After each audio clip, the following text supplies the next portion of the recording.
Hey folks, good afternoon. I hope this finds everybody doing well.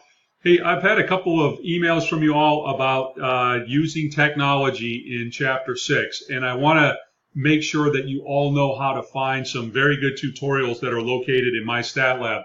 So I'm just going to walk, so this is our homepage. Let me just walk you through this. If you go to the course content link here and click on my stat lab, and let's see, I think if you register for my stat lab, that'll get you to the spot where you can open my lab and mastering.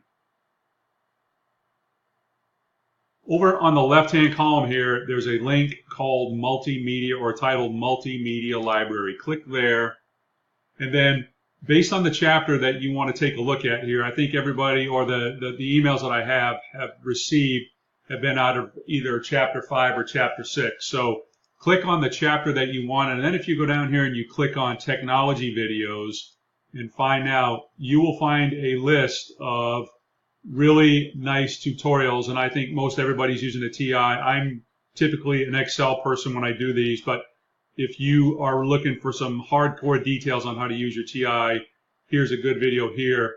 And I believe you'll also find the same thing for Chapter 6, technology videos, find now.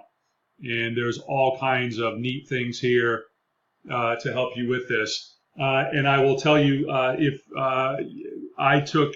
trying to think when I took this course a long, long time ago, but if you also want to use the table, the normal distribution or the Z table that's in your textbook, you can also use that to help you solve the problems that you're working on, especially this week. But if there are any questions, please let me know. I'll be happy to help you out with anything that you're struggling with.